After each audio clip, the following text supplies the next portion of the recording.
Hello, and welcome to another edition of Spotlight on LinkedIn content creators who are 50 plus. Welcome, welcome, welcome. Come on in, join me for the conversation. This is, November 20th, 2022, and this is number 5 in this mini series of videos I'm providing as a part of me being in LinkedIn's LinkedIn's Creator Accelerator Program. Again, LinkedIn Creator Accelerator Program, better known as CAP. And I've been in a program, and this is the start of 6 weeks in the program, so it's coming to an end. So this is the last in this series of the spotlights. So let me even just back up and give a little context even to who I am. I am Clarine Mitchell, the founder and CEO of TCM Communications. My business focuses on changing the trajectory of lives and businesses one LinkedIn profile at a time. I specialize in LinkedIn coaching, corporate training, and content creation, meaning I ghost accounts by creating my clients' content for them. It is done organically, and I optimize profiles. But that's who I am. And again, I'm honored to be in LinkedIn, and I'm just looking to make sure I'm live. So excuse my distraction here. But yes, I'm live. But that me being in LinkedIn Creator Accelerate program is a phenomenal opportunity that I do not take lightly. And it has been a phenomenal journey, especially having this opportunity to come every week for the past 5 weeks with these videos.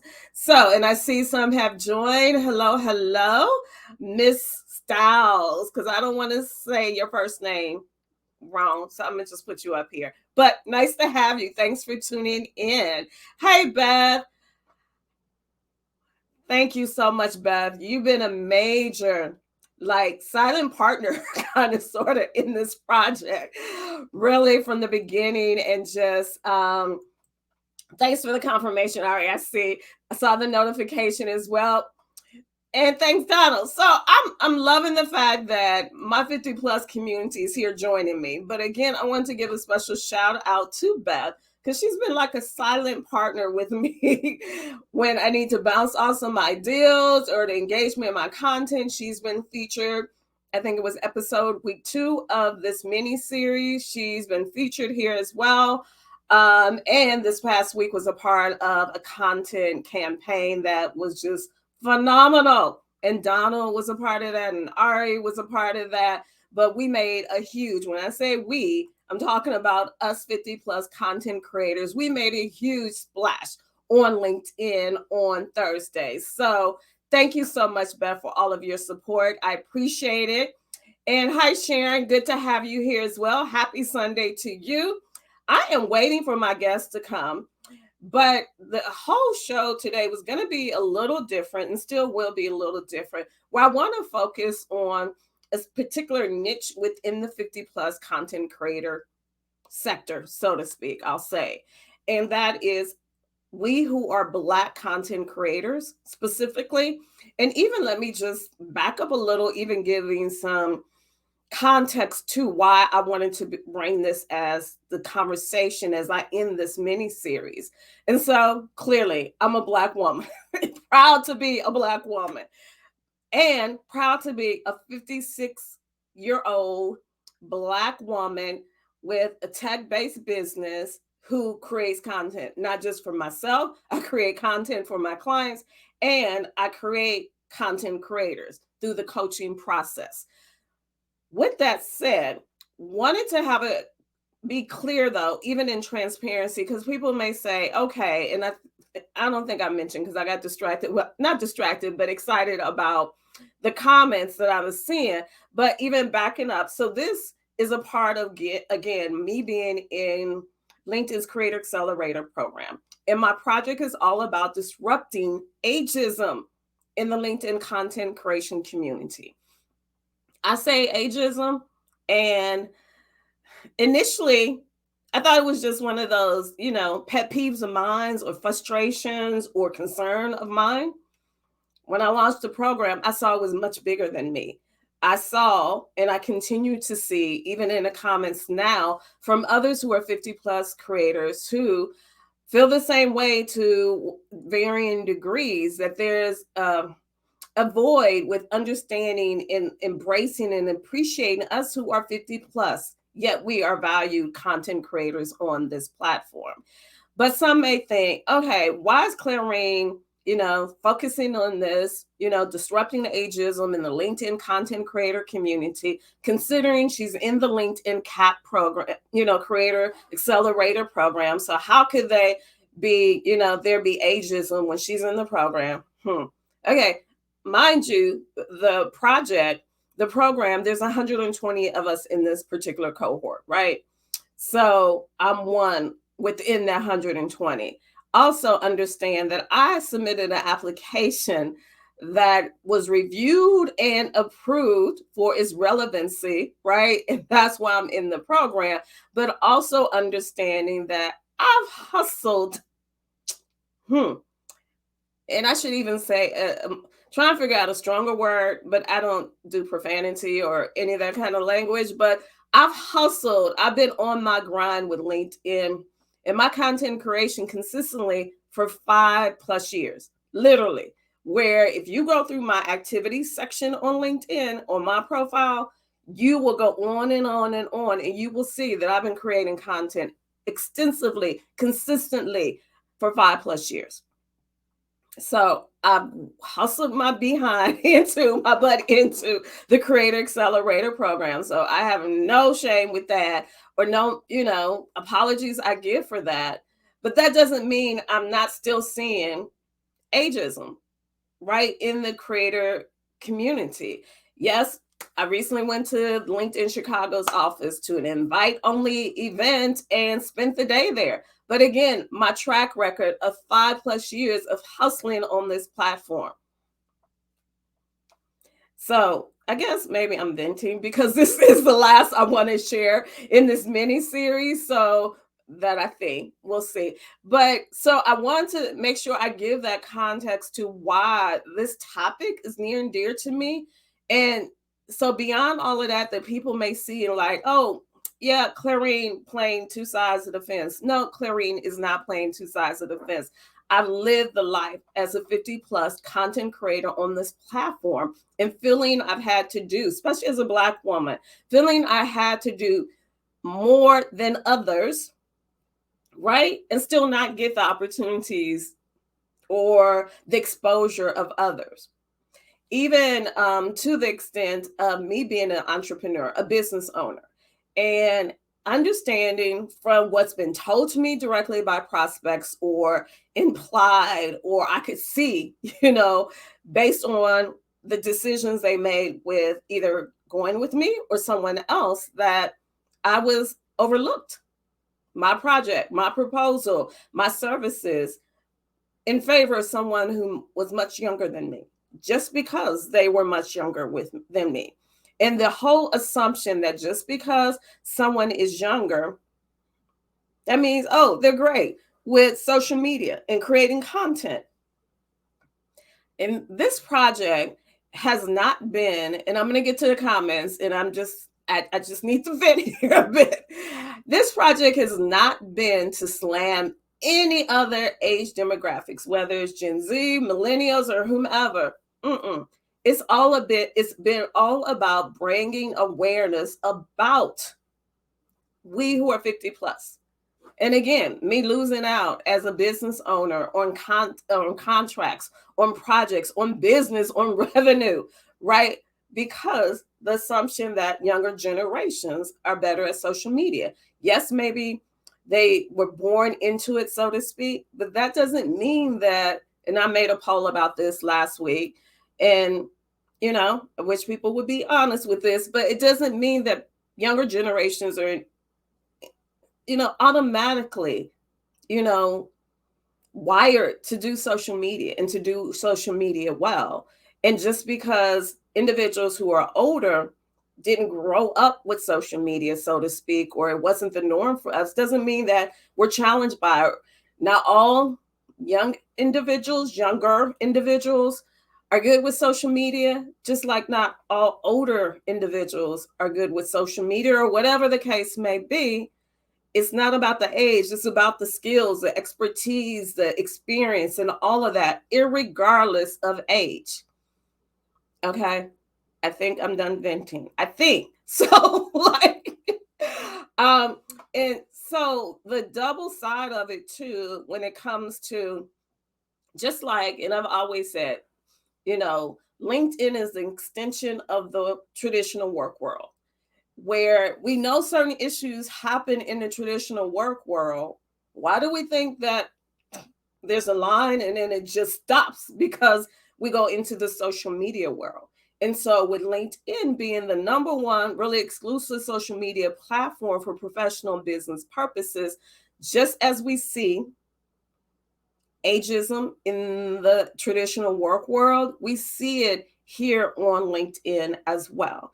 And just as, so getting to the point of what today's conversation is going to be about to a certain extent, just like we see racism in the traditional work world, we see that in the content creator world as well, content creator economy. LinkedIn is kind of new to the scene when it comes to the content creator economy. Traditionally, when we hear about that, we think about those who are on TikTok, the influencers on TikTok or Instagram or whatever other platform other than LinkedIn. LinkedIn is rather new to the game, so to speak. They launched the Creator Accelerator program last year, so in 2021, and they have this specific focus on supporting content creators. And even before that, there were others who, LinkedIn members who were kind of like influencers, I say, in making money from the platform, where they were getting brand deals and, business opportunities and all of that. And this was a couple years ago. And what I was seeing, it was always the younger demographics. It was always the individuals who were, younger and very flashy, and this is no shade to anyone, because what works for people, let it work. But they're younger, flashy, gimmicky, whatever the case may be. But the opportunities were very rarely on the 50 plus individuals. And so, really, that is what's prompted me in this project. And thankfully, that had been simmering in my head for such a long time. And then I had the opportunity to put it in a project. And the funny thing is, I started not to apply for the Creator Accelerator program this go around because I was frustrated I didn't get into the first round. So I'm publicly saying that I applied and I didn't get in. And it was based on probably my project or whatever. So I was frustrated, kind of in my feelings about it. Not kind of, yeah, all the way in my feelings. Started not to apply until the day of the deadline. And so I got in, and I'm so glad I got in, because again, the feedback I've gotten from Beth Granger and others, this is just not a clarion thing about the need for there to be disruption of ageism in the LinkedIn content community. It's not just a clarion thing, it's an all of us thing. And we're here, we're proud, we're bold, we're skilled, we bring wisdom and expertise to the table in ways that others may not necessarily be able to. So before my guest comes, I want to just double check with some of the comments, because I've been seeing them come in.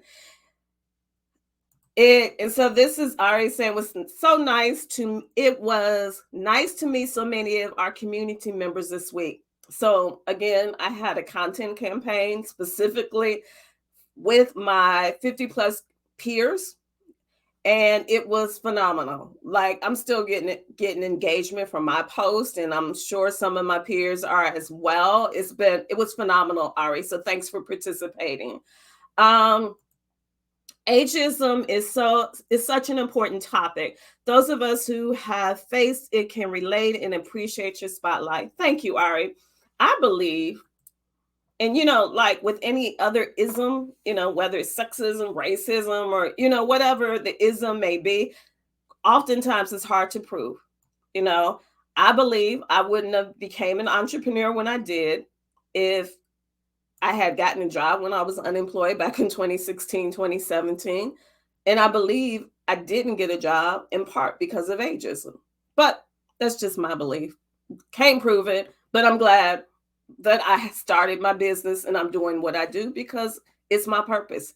It's my love. Um, I can't see who this is, but thank you for joining in your comments and you feel my pain through my voice. I'm trying to stay calm. So I'm sorry that it's coming across like, no, I'm not going to say I'm sorry. I take that back. So thanks for your feedback. Thanks for joining us, Scott. Wait a minute, hold up. So I don't know if you still here, Scott. You're not going to stay because of the football game and a barbecue? Interesting. Okay, duly noted, Scott. Just kidding. But thanks for popping in. Trying to see anyone else that any questions or any feedback, especially if you're a Black 50 plus content creator. I want to hear from you. What's your feedback? Do you think the playing field, so to speak, is level in the creator economy when it comes to not just being a 50 plus year old content creator, but being a 50 plus year old content creator who happens to be also Black? Do you think the playing field is level? I want to hear from you in the comments if you're a Black 50 plus creator. Do you think it is a level playing field? Do you think there's an added disadvantage with us being Black? Oh, Beth, I see you said you didn't reapply. Yeah, I get it. I almost didn't apply this time. I got into the project program because I applied the day of the deadline. My guest is here. Let me see if he's ready. As soon as he's ready, he's in the green room now. So he's here. So this is my superstar guest at that. So he's getting ready and I'll bring him up. Let me review this comment. All good points when every age group can acknowledge each other, challenge others' challenges, we can all win. And that's been my point in this project as well. Like there's enough in the creator economy for all of us, right? We don't have to compete demographic wise, age wise, culture wise, all of that. There's enough for us. So we all can have a seat at the table. But yes, we as different age groups, demographics, we should be able to come together and share our journeys and support each other. All right, so I'm going to bring my guest up now. The phenomenal, I can't believe I have time with him. So, Martin Pratt, sir, how are you? I'm late. I'm Oh, so. I wasn't I gonna thought say it that. was Don't 7. tell For some people reason. that. Don't tell people they don't need to know you're here. Yeah, Yes, yeah, I'm here. I'm I doing well, stalled. sis. I'm doing very well. To be a 50-year-old black man in America, 51-year-old. So I'm doing Say well. that. I understand. So thank you again. Like I'm straight up like honored, sir, that you accepted my invitation to join me for this mini series. So transparency wise, I didn't even think when I was planning out the guests for this mini series, I didn't automatically include Martin because I didn't think he was over 50. And so when he sent me a message and said he was or made a comment on one of my posts, I'm like, what? Yes, okay, we're talking. So thank you for joining.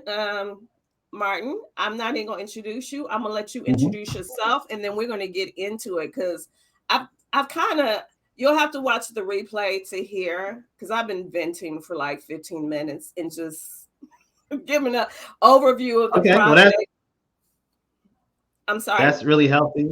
I said that's really healthy, and that's something that's needed and necessary. Is my sound coming in choppy or good or bad or?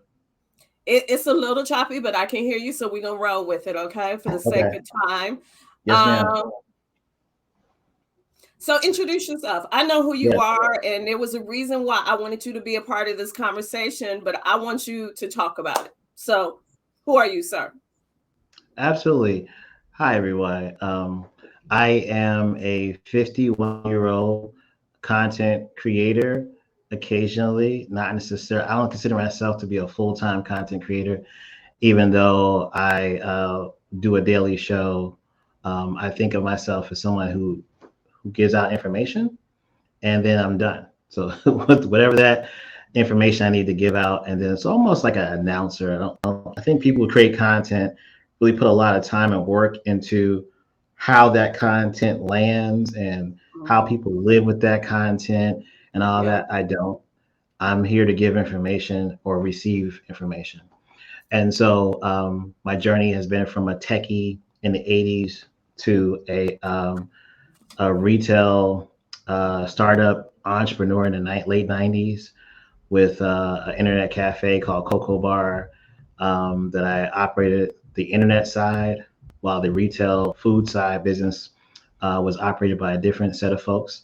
And then working alongside many of New York startups in something called New York New Media Association. We used to call it NYMA. And that's where the phrase Silicon Alley was created. And then in 2000s, burned out, tired, wanted to do something I like, which is talking. So I pitched a radio show to 100 stations. One station in New York, New Jersey, Connecticut area said yes. And that's how Technicolor Radio Show was started. If you Google Technicolor Radio Show on YouTube and Martin Pratt, you'll see some videos of me as a young man in the early 2000s, 2003 to 2016. So we had a 13-year run on 90.3 FM New York radio station. While that was happening, my aunt opened the bookstore and I operated the bookstore for a couple of years for my aunt. It's called Sisters Uptown Bookstore. It's one of the oldest Black bookstores in America, 23 years in the business. Wow. And while that was happening, was on MySpace. And my co-host of my radio show said, you should be on this thing called Twitter. I was good. We're doing okay on MySpace. I'm helping authors get on MySpace and set up their pages. I'm interviewing authors and my co-host in the book business down in DC, Tia, and we're doing all right. But my co-host in New York on the tech side said you should be on Twitter. So I got on Twitter. It was crickets. I got on Twitter with the name I had on MySpace. I had 20,000 people following me on MySpace. Culture first, and I came over to Twitter, didn't land. And then I tried the other name, which was a project of mine, this just saying how much we love Black women. And I came over to Twitter with that, immediately got followers, didn't send a tweet yet, had over 100 followers. And back then that was big. I love Black women really took off after I got on Twitter with that Twitter name. And that became my calling card, my business card of sort. Had a T-shirt I wore that said the letter I, heart, and Black women. And either you loved it or you hated it. That was the response, and that was really my claim to fame, so to speak, in the social media game.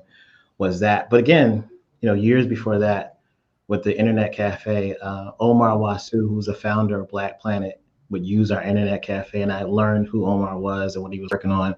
And I worked on a project with him called New York Online, which was before Black Planet, and that really was the birth of the concept of sharing, connecting social media profiles to direct messaging. And at that point, most of the stuff on the web wasn't there yet. And Omar had a bulletin board service that you would dial into, and you would see the same thing you saw on Black Planet. It just was on his server, a BBS server. And so I go back to Black Planet and I go back to Black Voices Days and Mienta and Asian Avenue, um, and just a lot of the old school urban entertainment, UE.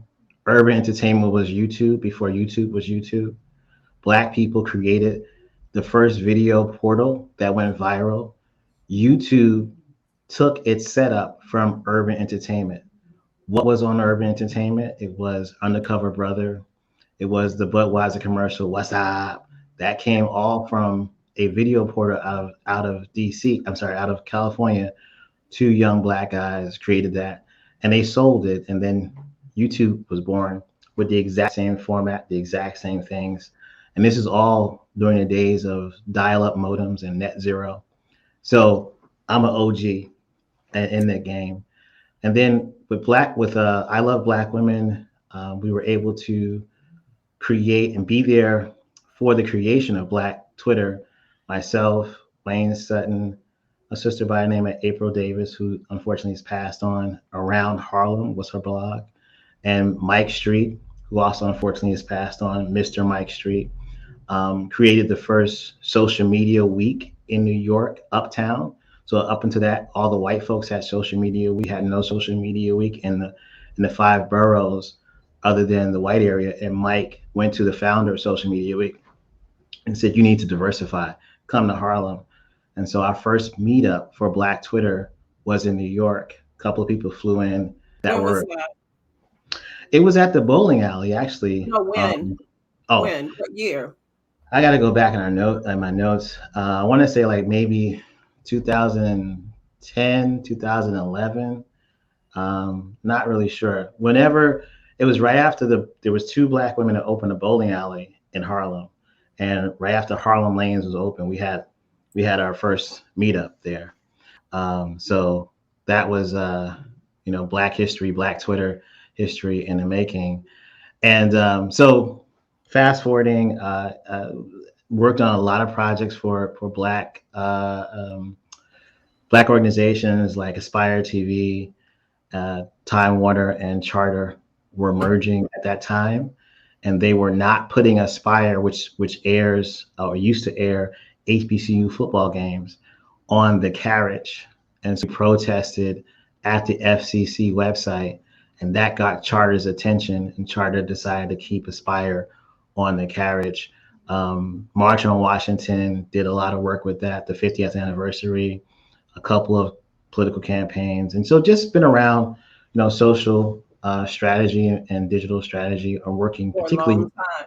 in the For a Black long world. time. So Yes, ma'am. how do you, and I'm so glad you gave that history, and I hope that you've written an article or you're going to write an article or something or a book about just the history, tying it all together, especially when it comes to Black, and I am going to say creators because I understand what you said at the beginning, but Black creators or Black involvement in the social media world, okay, and even before. And I love how you talked about the pre YouTube, right? And how even from my perspective, and I'm sure you'll agree with this, Martin, how Black creators, we have been setting the standard. We have been inspiring, we have been innovating from forever, right?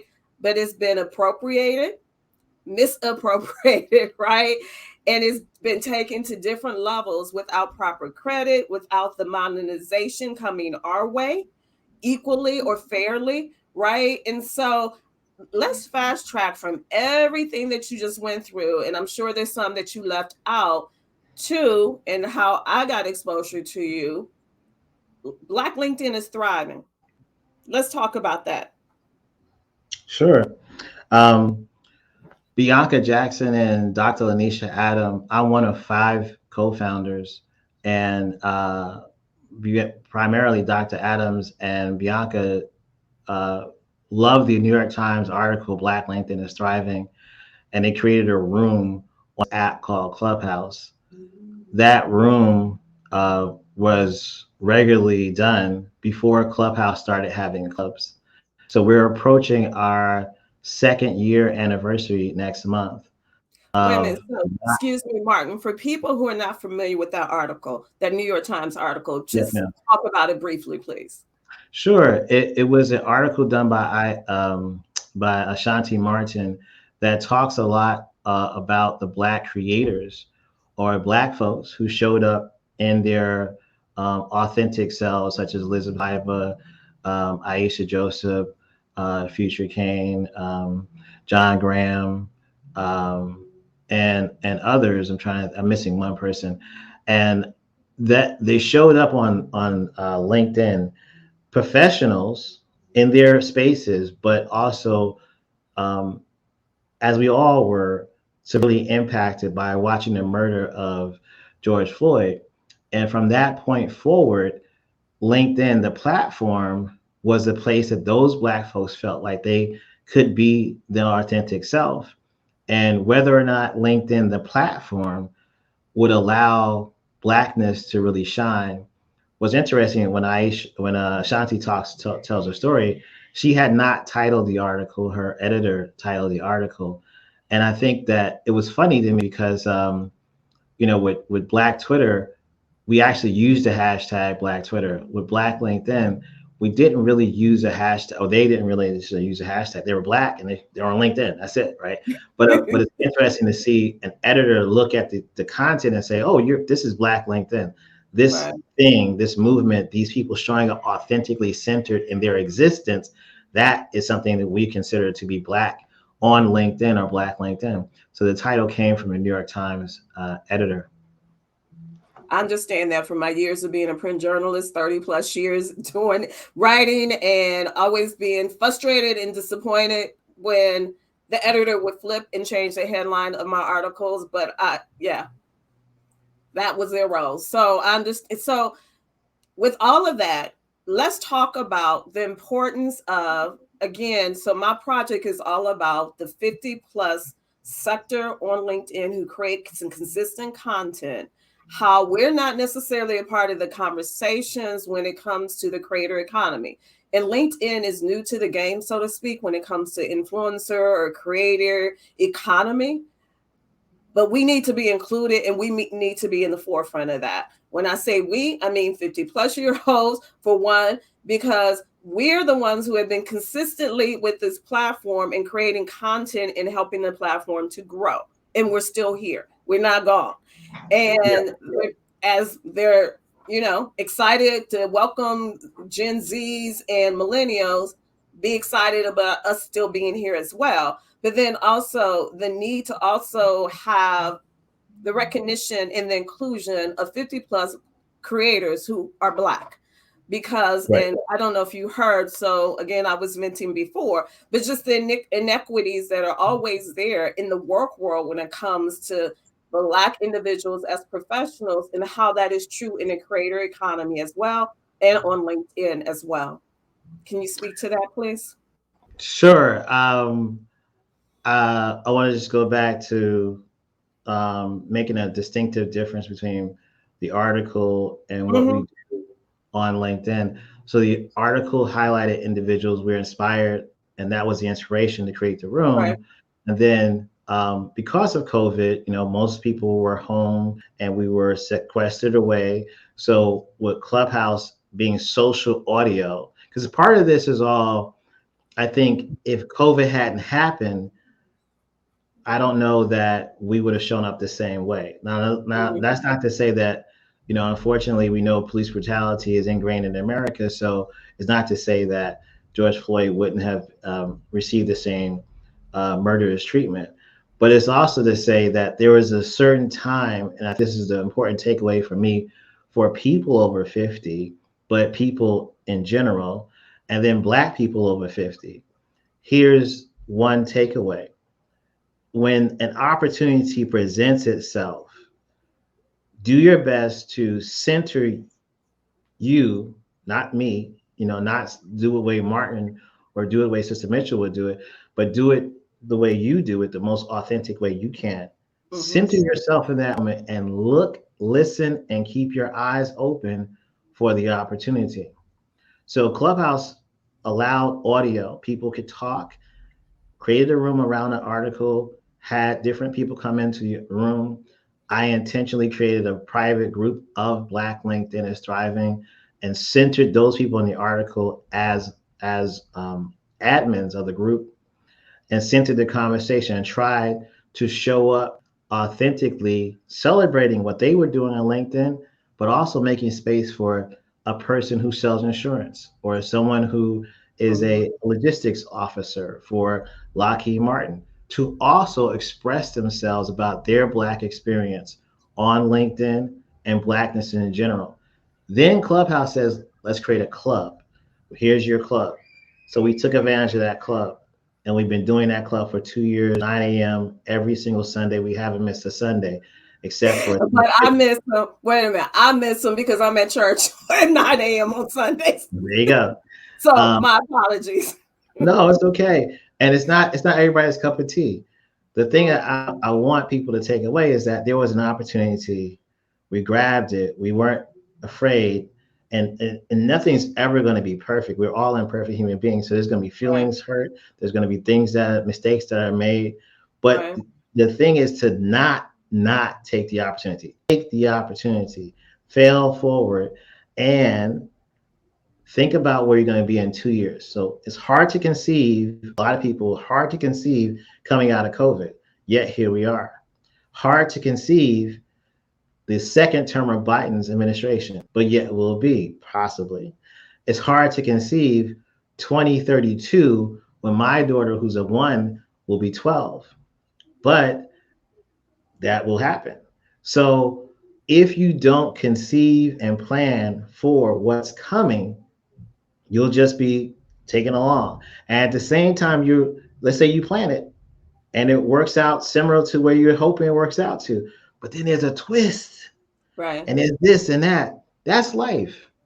But I will Right. tell you, a 50-year-old, I would rather you, 20, 30, 18-year-old listening to this, or a 50-year-old, don't wait until you're 60 to start. Start today. Whatever it is you're doing, start today. Whatever you're planning for 2023, start today. Do the leap, do the smallest in your list. Don't wait to 2023 to do it. Do it in 2022. Why?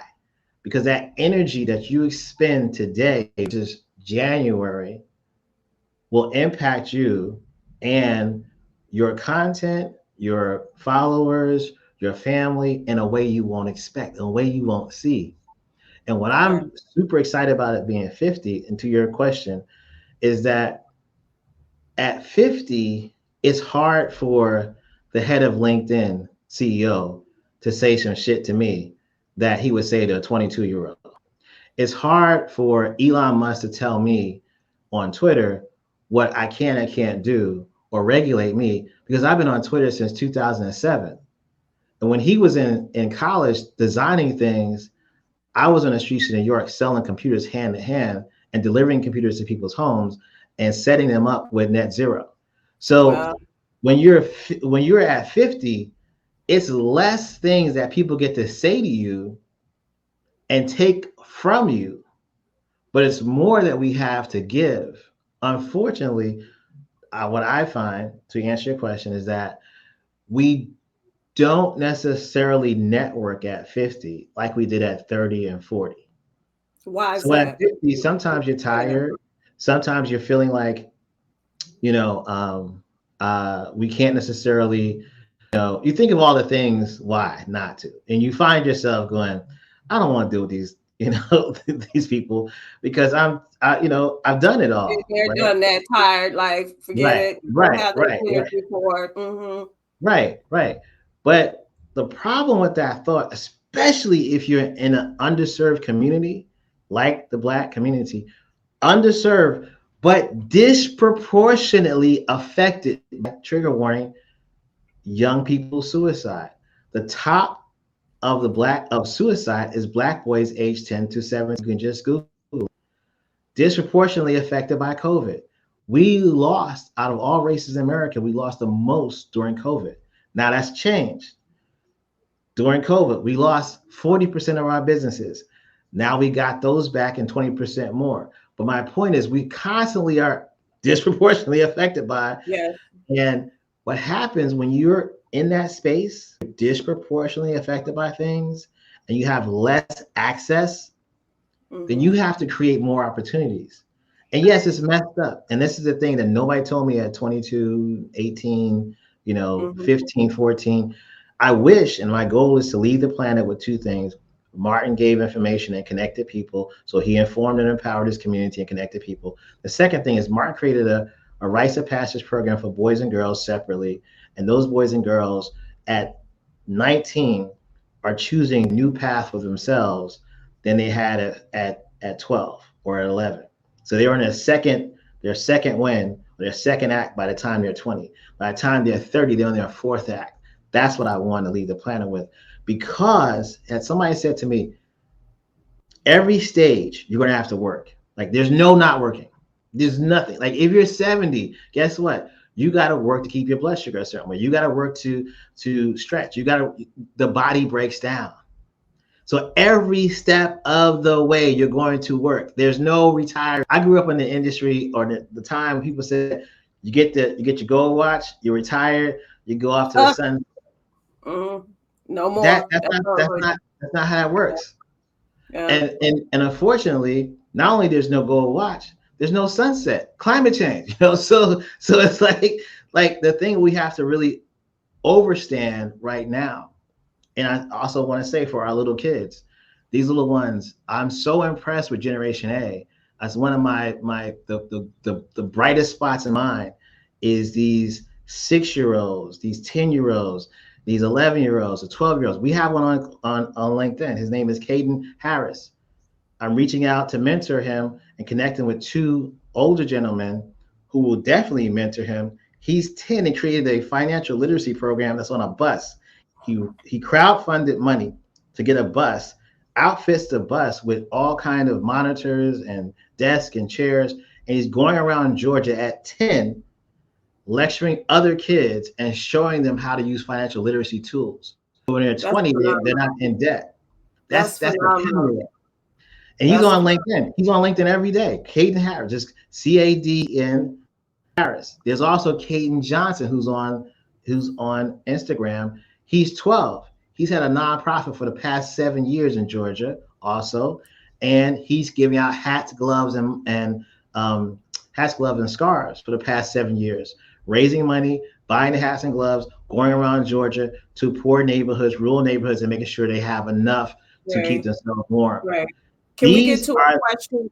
I'm yes, sorry. okay.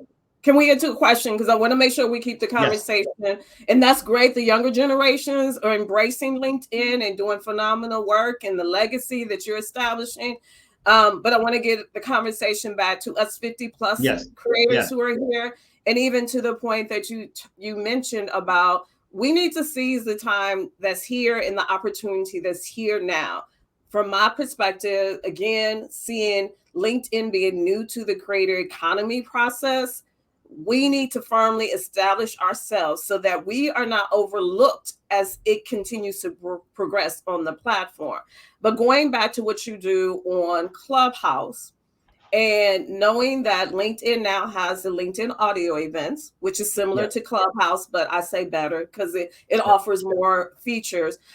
Beth has asked, how have you done a similar conversation on LinkedIn audio, which is the LinkedIn audio Absolutely not. event? Absolutely not. And I wouldn't do it. And the reason why I wouldn't do this conversation is because unlike other communities, we have a lot to lose. Okay. So today, I think yesterday, Elizabeth Liba put up a post about Tiny TLC. Who's the T in TLC? I can't think of her T-Ball, name. T-Boy, T-Bows, T-Boy. right? T-Bows is Yeah. 51, and she's dancing. She's getting it. She's better moves than the younger dancers behind her, right? And Liz put that up to celebrate T, but also to promote her book. And in promoting her book, I personally know Liz, and I know that she gets death threats. I Yeah. know that, and she's gotten death threats on Instagram for what she's just validating the Black experience.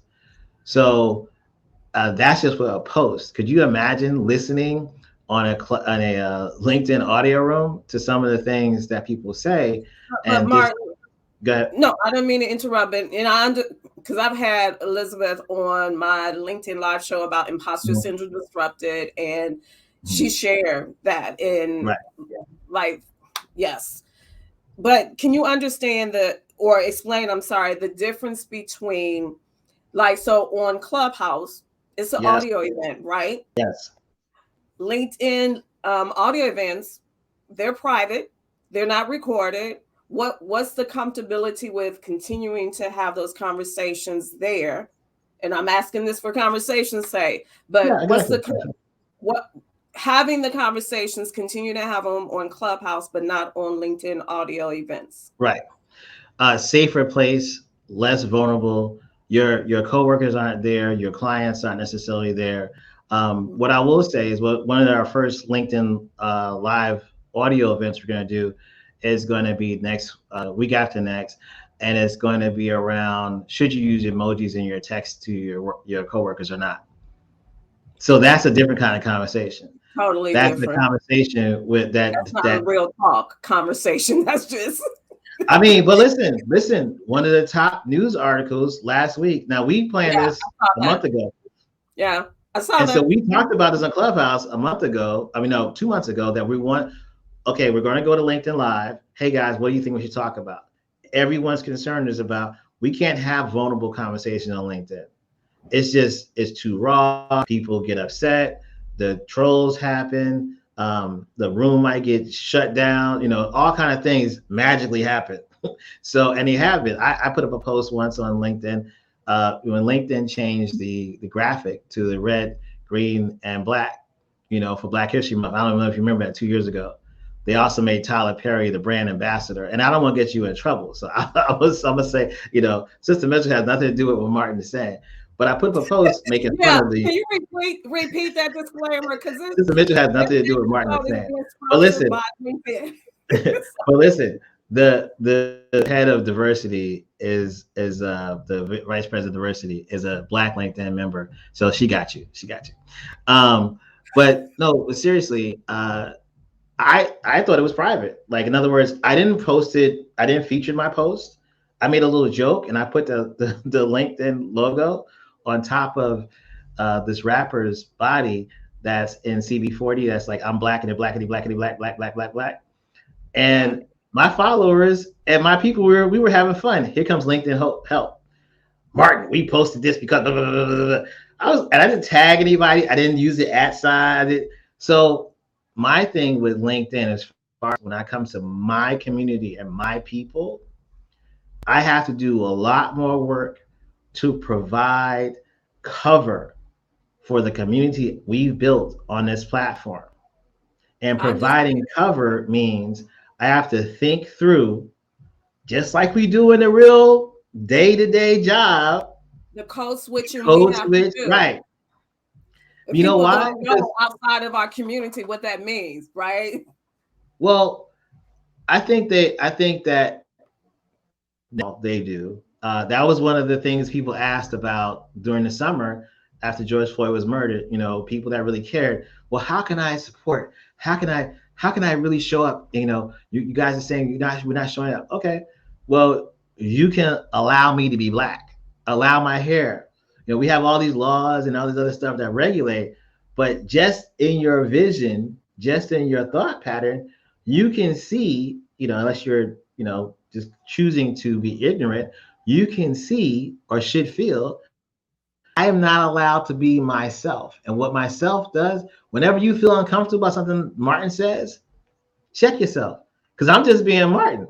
Sister Mitchell don't have a problem with it. Sister Liva don't have a problem with it. Brother Graham doesn't have a problem with it. Dr. Adams doesn't have a problem with it. Why you got a problem with it? Because it's not, And so for me, the platform isn't safe enough to have real talk conversation. That's as much. Now, other And people, listen, I'll show up. I have no problem showing up for somebody else. Daryl has professionally black. He has these tough conversations. I have no problem supporting others. I can be on the front line because I don't. My clients hire me because of my mouth. But right, my community still works at Lockheed, still works at BP, right, still works at. So I'm not gonna take, hey, follow me over here, get on stage and say what you want to say. F them. No, nope, right. nope. That's not Martin. It's I ain't saying it's that. a delicate process because even me as an entrepreneur, as a business owner, I'm my own boss, but Mhm. I still have to, tread cautiously because I have to stay in business. So declaring that people know, and I could be getting myself in trouble. Not no, not in trouble, but Yeah, I exposure. got you. But declaring that people know on LinkedIn is not necessarily the full clearing because I am a business owner and I have to position myself in a way that I can continue to generate business as much as possible. Not to the point where I I'm not authentic or I'm not being true to myself and my culture. It's just to the point where it's so much that's involved in it, and it can But be you're so authentically you. See, that's complicated with it. the problem that people have is that they try to regulate someone else. So I'm not going to ever decry any other person who does anything on the platform that they feel that is. Hold on one second. Let me just make sure my laptop is plugged in. It's That's telling me fine. that. So, oh, yes, your laptop. And it's interesting because Oh, you talked about the murder of George Floyd in 2020. And from that there we go. unfortunate circumstance, I stepped out of my clearing brand, so to speak, and I published an article about, and it ended up in leading to a year-long speaking engagement contract with the university. There you You go. know, but that's not my everyday brand. But I had to stay true to myself and to the moment of what was happening and being authentic, because my brand is about being authentic. So, and that includes so much more. I want to say this, Martin, before I lose track of it. And we're going longer than we usually do because of timing, but this conversation is necessary. The information you shared about Elizabeth, and I knew of it because I follow Elizabeth. Again, I've had her on my Imposter Syndrome Disrupted show. But I have two comments in the feed, totally shocked that, as you were comparing why, the freedom can be there on Clubhouse that cannot be on LinkedIn because of all this associated with it, because it is a professional and business platform.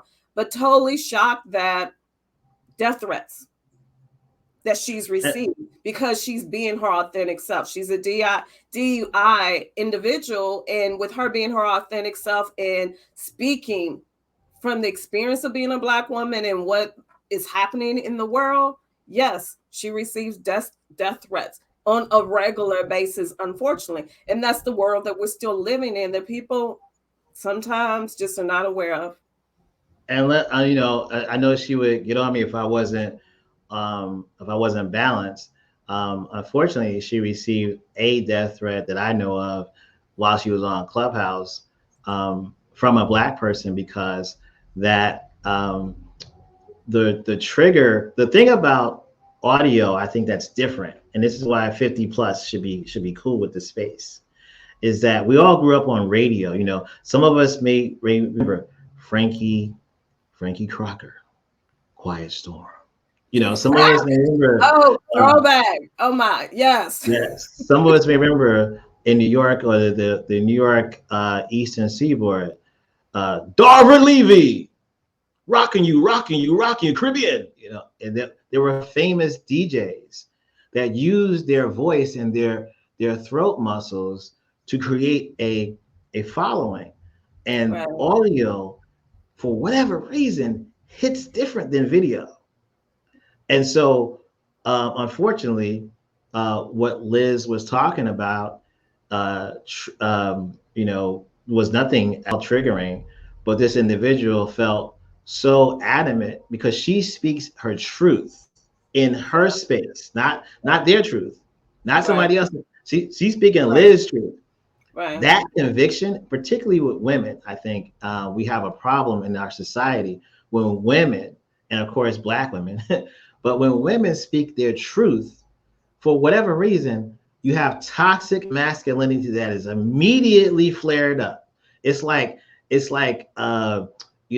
somebody has an allergy, and you can taste the pollen in the air. You listen, when I hear women speak up, I'm just waiting for the knucklehead to say something in the audience or to see something in the chat.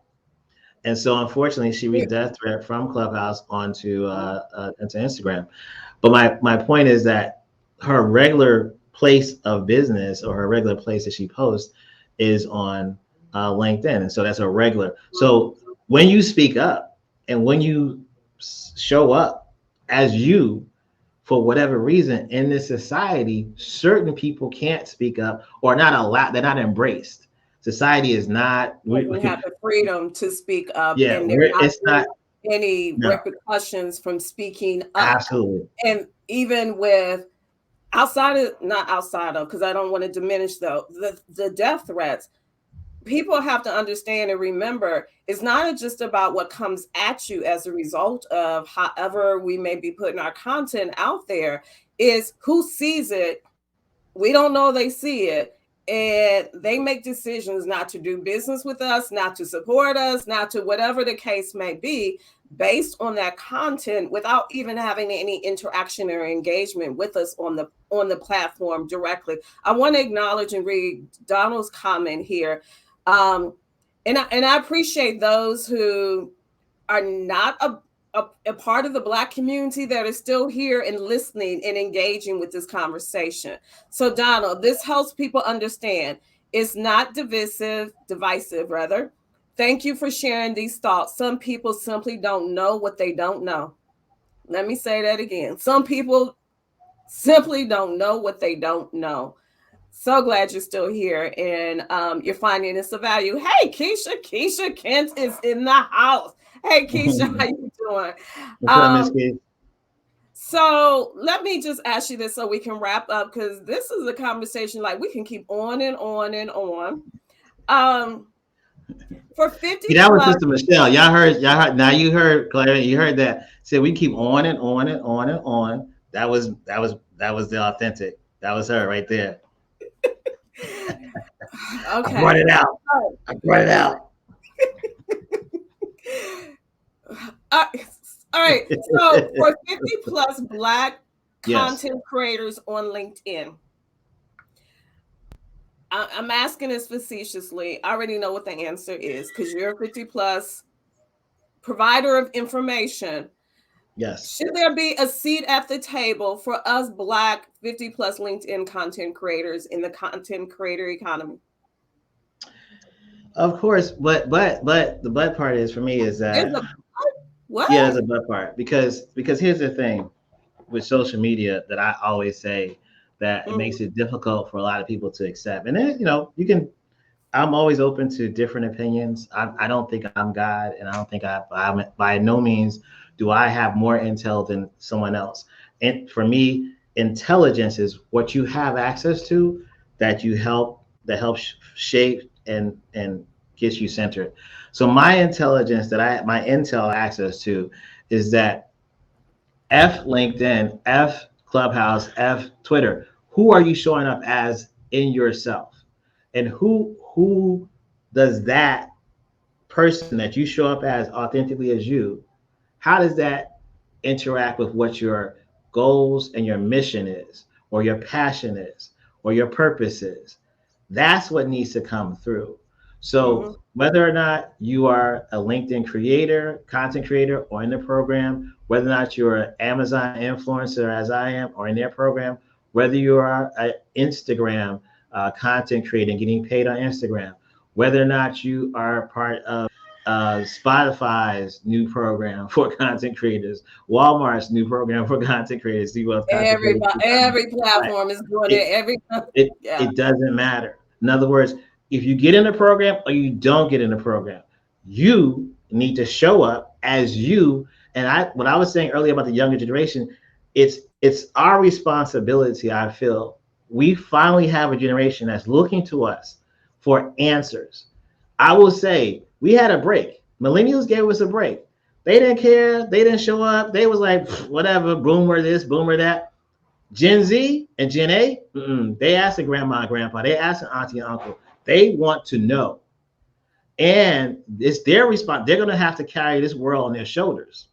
So whether it's hemp that helps us get rid of the climate change and ozone helps, it's going to be these little kids that plant the hemp. So if we want to have a great 70s, a great 80s, then we need to show up authentically as ourselves irregardless of the program. Now, I understand what your question was. Hey, should programs include us? Absolutely. At the same time, Well, historically, no, what content? Okay.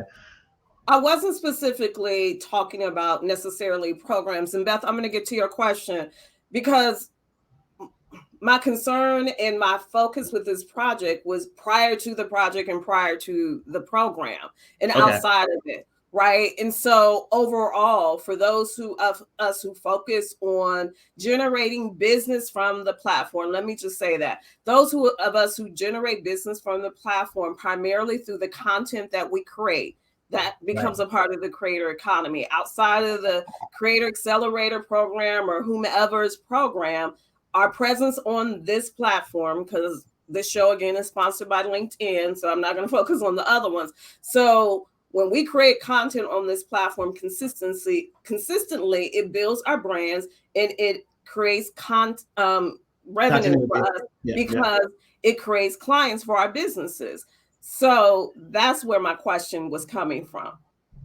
And Not after, necessarily about right. programs and all of that. Us being at the table when it comes to opportunities to get and generate clients from the platform. I'm sorry.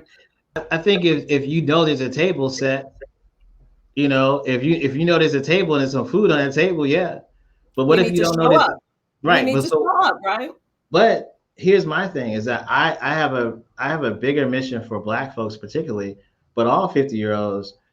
When you look at the content game, there ain't no content directed to us. There's AARP. AARP has a division called AARP Black. There's I don't know if Prevention Magazine is still around. I never read it. There's in the Canadian, there's Zoomer Magazine, and that's it. We ain't got no content. Cosmo ain't doing no article for 50-year-old women or 60-year-old women. There's nobody. So I say 50, 60, 70-year-olds, we need to go out and start creating content. We want to read and we want to see because I may know that CBD has helped me, and I don't have knee aches because of CBD oil. But there's certain CBD oil that I drink. There's certain things that I take advantage of because I'm 50 that my 40-year-old couldn't take advantage of. There's certain conversations about. I have a 1-year-old. This is my first child in 17 years. It's a whole new game. So what's that going to look like when I'm 70? And how many other people are raising kids in their 50s? And so it's like that kind of content is what I'm interested in reading. I can't find that content anywhere. So my call to action for people in their Okay. 50s is create, regardless if there's Relevant a table set or content. not. Right. Relevant content. For them, though, not for me. Now create for Martin. Create for yourself content you want to see. I guarantee you have an audience that wants to see it too. It, it, there it is. And Beth and I kind of were talking about that at the beginning. It You create the content based upon being your authentic self that's relevant and important to you or to us, and then the community will develop authentically, automatically. As I was referring to a content campaign I had earlier this week, or even with my whole project for this program, it snowballed into something much more than I anticipated because I showed up as my authentic self. Now it's like, okay, this program is going to be over this week. Now what do I do? Like, how do I not lose this momentum that I've gained or built We're gonna because get you sponsored by AARP. That's what's gonna happen. We're gonna have come a on, sponsorship by AARP, come on and with this it. this this color is gonna go away. It's gonna be blue, and the bottom gonna say sponsored by AARP. Right. It's going to be branded for whoever is coming aboard, whether it's ARP or whomever. I have my shingle open because, again, as you spoke about the importance of showing up authentic, it was a project because it was important to me. It was a pet peeve, the issue for me. I Yep. created the project, I've been consistent with the content, and lo and behold, it resonated with so many and it's become a movement, as others have told me. So now I got to figure out what to do about it. But all right, so thank you so very much. This is like, again, I'm not skipping church to be joining you on Clubhouse, but like Listen, this has listen. been church for me, kind of sort of right here. This Next conversation. year, we just had an internal meeting, and I can say next year we're going to be changing it up a little bit. So we'll be a little bit more on LinkedIn, a lot more on podcasts. We have a Black LinkedIn podcast that we really haven't activated. We did a couple of episodes. So we're going to show up in more spaces and Okay. more places. So you'll be able to consume that content, and you're a member. And so we're featuring our members. We're going to do a bunch of different things around the brand to really expand our reach, and to promote more people, within our community, because we have an awesome community. And there's so many, words and stuff that people come up with and shares. And I didn't realize, to your point, I went through our replays, and we have about, I think, close to 100 episodes because we've been doing it Wow. for a year. Yeah, and so it's like we got a lot of content and a lot of great topics. So we'll show up other places. That's one. And two, I think what your point is about church. I think the more that we have these type of uncomfortable conversations and intentionally have uncomfortable conversations people don't want to talk about, whether it's health, whether it's, is our microaggressions really micro? You know, where did the term imposter syndrome come from, and why is that term even in our lexicon? There's a Mhm. reason that women particularly are being, really resonates with them, or that may not at all. And so those conversations that really look Real at, yeah, talk, real right, issues, right. real everyday issues, real talk, those kind of conversations. This is, again, thank you. It's been phenomenal. I appreciate. And again, this is the last in my mini series for my participation in LinkedIn's Creator Accelerator program. It's all been about disrupting ageism in the LinkedIn content creation community. I appreciate all of those who have been along the journey with me. Stay tuned. I'm not giving it up all the way. Something gonna happen, but officially it's wrapping up this week, and it will morph into something else. But understand the value that has been brought and those who have been supportive. I truly, truly, truly, truly appreciate. If you've not caught all the content I've already provided or will continue this final week, make sure, if you're not already, follow the hashtag 50 plus LI creators, 50 plus LI creators, and then you'll see. So follow that, meaning in the top left, search on LinkedIn, put that hashtag in, follow it, and then you can see all the content that I've been creating for this project, which has been like off the charts, but I need to get back to my business too. All right, so they've loved this conversation, Martin. I don't know if you've been paying attention to the comments, or you can visit after the show. Donald say, yes, Martin. Yes, more conversation. Love it. Thank you, thank you, thank you, everyone. Again, wrapping this up, I'm going to close it out and be seeing you on LinkedIn, everyone. That's where I live, kind of, sort of. So be seeing you online. Thank you so much, Martin.